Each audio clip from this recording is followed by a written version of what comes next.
Hello students, स्वागत है आपका अपने YouTube channel PG education hub में। आज हम 7th क्लास ज्योग्राफी का चैप्टर 6 पढ़ रहे हैं जो है वाटर। इस चैप्टर का ये सेकंड पार्ट है। फर्स्ट पार्ट का लिंक आपको डिस्क्रिप्शन में मिल जाएगा। यहाँ हम पढ़ रहे हैं एक सुनामी पर केस स्टडी जो इंडियन ओशियन में 2004 में आया था। 26 दिसंबर 2004 संडे मॉर्निंग में इंडियन ओशियन में नॉर्थन सुमात्रा और इंडोनेशिया के कोस्ट पर एक अर्थक्वेक आया था। इस अर्थक्वेक की तीव्रता रिएक्टर स्केल पर 9.0 मैग्नीट्यूड थी। इसके बाद वहाँ पर अर्थक्वेक्स की एक रेंज स्टार्ट हो गई, यानी कि काफ़ी अर्थक्वेक्स एक के बाद एक करके आते रहे जो अंडमान आइलैंड से 1000 किलोमीटर नॉर्थ में थे और इनकी तीव्रता 6.3 मैग्नीट्यूड से लेकर 7 मैग्नीट्यूड थी। ये जो अर्थक्वेक वाटर के अंदर आए थे काफ़ी पावरफुल थे और इनकी जो ओशियन में इनकी जो ट्रैवल स्पीड थी वो बहुत ज़्यादा थी। ये काफ़ी तेज़ी से ट्रैवल कर रहे थे और जब ये कोस्टल एरियाज में जो छिलछिला पानी था वहाँ पर पहुँचे तो इन्होंने वाटर की एक 10 मीटर की हाइट वाली एक दीवार खड़ी कर दी। इसके कारण काफ़ी डिस्ट्रक्शन हुआ। जब वह वाटर लैंड एरिया पर पहुँचा तो उसकी स्पीड 600 माइल्स हो गई और वो काफ़ी डिस्ट्रक्टिव या विनाशकारी साबित हुआ। बिना किसी प्रभावशाली वार्निंग सिस्टम के और डिजास्टर प्लान के काफ़ी संख्या में लोग इससे प्रभावित हुए, क्योंकि वो क्विकली मूव नहीं कर पाए थे। उनको ये नहीं पता था कि उनको जल्दी से कहाँ जाना है और कहाँ पर उनको जाकर छुपना है। कुछ जगहों पर तो समुद्र है वो रिसीडेड हो गया, यानी कि कम होता हुआ दिखाई दिया सैकड़ों मीटर तक। इससे जो क्रियस पीपल थे, जो उत्सुक लोग थे, उनको ये एक अजीब नज़ारा लगा और वो इसको देखने के लिए वहीं पर रुक गए। इसका परिणाम ये हुआ कि वो जो डिस्ट्रक्शन था, जो डेंजर था, उसको पहचान नहीं पाए और वो सुनामी के द्वारा मारे गए। इस सुनामी के कारण जीवन और प्रॉपर्टी का बहुत नुकसान हुआ और एक रफली एस्टीमेट से लगभग 1,87,000 लोग हैं वो मारे गए, 43,000 मिस हो गए, गुम हो गए और काफ़ी संख्या में लोग इससे इंजर्ड हुए, प्रभावित हुए। कुछ की फैमिली गुम हो गई थी, कुछ का होम है वो नष्ट हो गया था, कुछ की जो लिवलीहुड थी, आजीविका थी, वो चली गई थी। सुनामी वेव्स इतनी विनाशकारी थी कि इनके रास्ते में जो कुछ भी आया वो उसको डिस्ट्रॉय करती, नष्ट करती चली गई। इनके कारण जो कोस्टल एरियाज़ में जो फॉरेस्ट थे वो भी उन फॉरेस्ट को भी काफ़ी नुकसान पहुंचा। और सुनामी के बाद में जिन एरियाज में सुनामी आई थी वहाँ पर पानी के प्रदूषित होने से भयानक जानलेवा बीमारियाँ फैल गई। टाइड्स, समुद्र के जो लेवल है, ओशियन के लेवल में जो राइज एंड फॉल होता है, उतार चढ़ाव आते हैं, उसको टाइड कहते हैं। ये उतार चढ़ाव सन और मून की ग्रेविटेशनल पुल और अर्थ की रोटेशन के कारण आते हैं, यानी कि जो सूरज और चांद की जो गुरुत्वाकर्षण शक्ति होती है और जो पृथ्वी की अपनी जो घूर्णन गति है उसके कारण ये उतार चढ़ाव आते हैं। जब सी वाटर ऊपर उठता है, सी वाटर का लेवल ऊपर उठता है तो उसको हाई टाइड कहते हैं और जब इसका लेवल नीचे जाता है तो उसको लो टाइड कहते हैं। अब इस टाइड के आने का जो रीजन है इसके पीछे वो सूरज और चांद की गुरुत्वाकर्षण शक्ति है।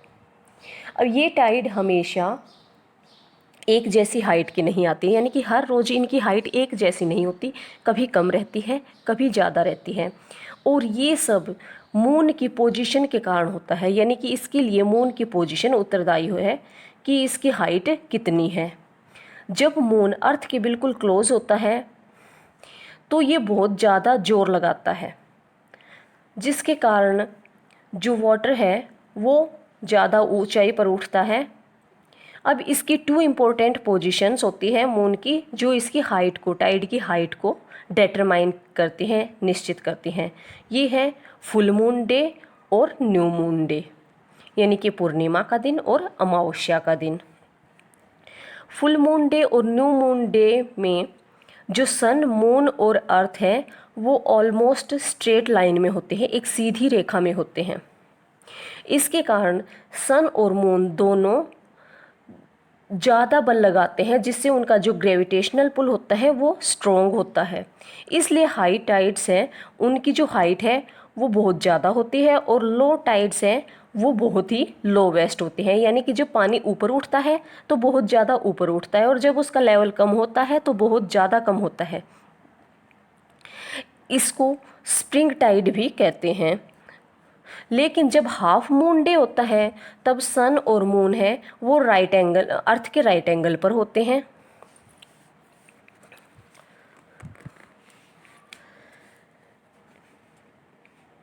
इसके कारण सन और मून की जो ग्रेविटेशनल पावर है वो एक दूसरे को काउंटर करती है, काटती है, और इससे उनकी जो पोजीशन है उसका परिणाम ये होता है कि जो टाइड है उनके बीच का डिफरेंस है वो कम रहता है, यानी हाई टाइड है उसकी हाइट कम होती है और लो टाइड है वो कम लो होता है। इसको नीप टाइड कहते हैं। ये टाइड्स हैं, ये नेविगेशन में बहुत यूजफुल होते हैं। नेविगेशन होता है नौकायन, यानी कि जो शिप और जो बोट्स चलाई जाती हैं उसमें ये काफ़ी यूजफुल होते हैं। इसके साथ साथ ये जो इसके सी कोस्ट पर जो सेडिमेंट्स इकट्ठे हो जाते हैं रिवर्स के द्वारा लाकर जो डिपॉजिट किए जाते हैं, उनको क्लियर करने में, साफ़ करने में भी ये काफ़ी हेल्पफुल होते हैं। इस तरह से ये बंदरगाह को साफ़ करते हैं, क्लियर करते हैं। हाई टाइड है वो कॉमन साल्ट को, जो साधारण नमक होता है उसको ऑब्टेन करने में, प्राप्त करने में भी हेल्पफुल होते हैं।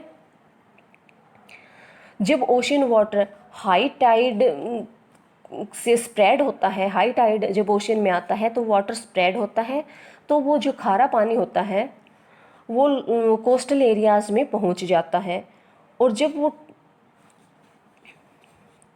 ये टाइड्स हैं ये कॉमर्शियल फ़िशिंग के लिए भी बहुत हेल्पफुल होते हैं, क्योंकि जब टाइड आता है तो फिशेस हैं वो कोस्ट के किनारे पर आ जाती है। इससे फ़िशिंग करना आसान होता है, मछलियाँ पकड़ना आसान होता है।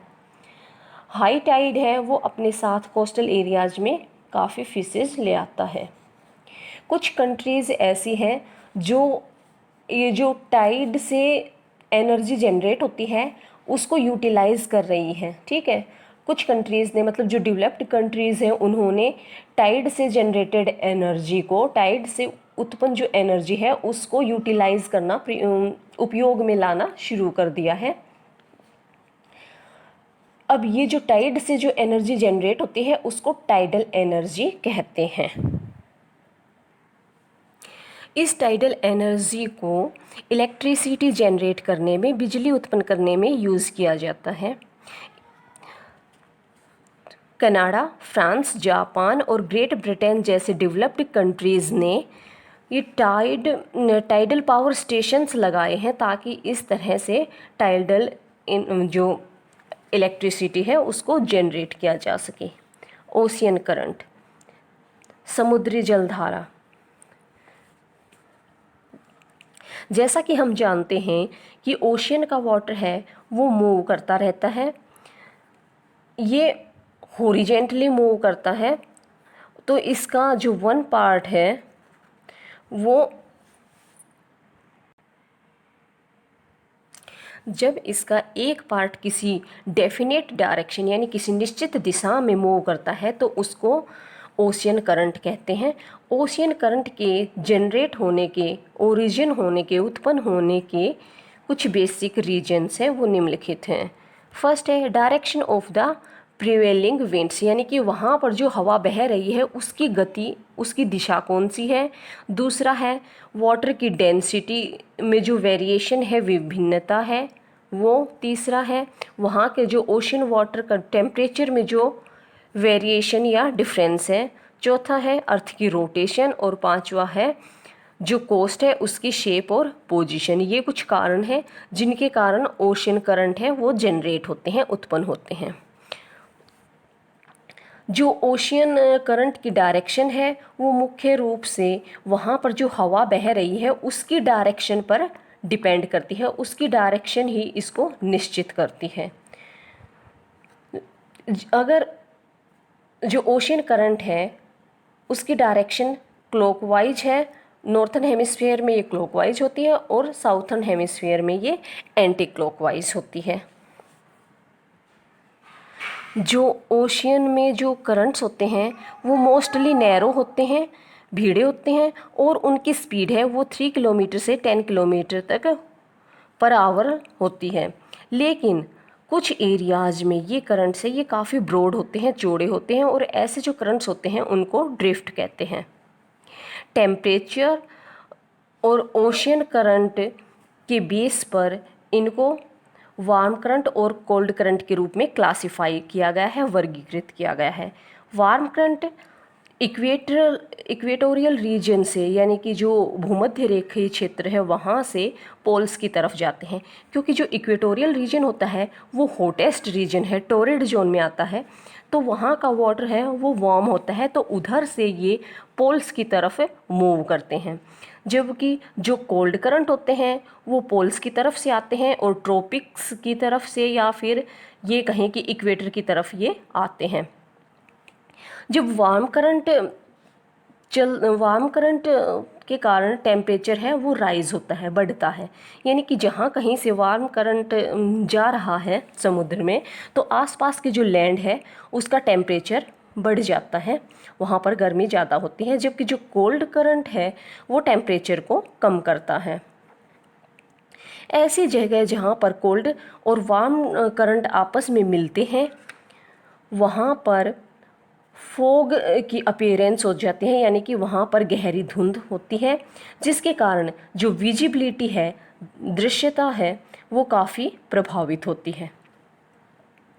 ऐसे एरियाज़ में एक प्लैंकटन नाम का एक कुछ पौधा पनपता है जो फिशेज का फूड होता है, तो ऐसे एरियाज़ में फिशेज बहुत ज़्यादा मिलती हैं, इसलिए ये एरियाज़ है ये फिशिंग के लिए बेस्ट माने गए हैं। ये न्यू फाउंड लैंड और जापान जो जहाँ पर ये दोनों वार्म और कोल्ड करंट आपस में मिलते हैं वो इसी वजह से फिशिंग के लिए अच्छे ग्राउंड माने गए हैं, क्योंकि वहाँ पर वार्म करंट और कोल्ड करंट आपस में मिलते हैं।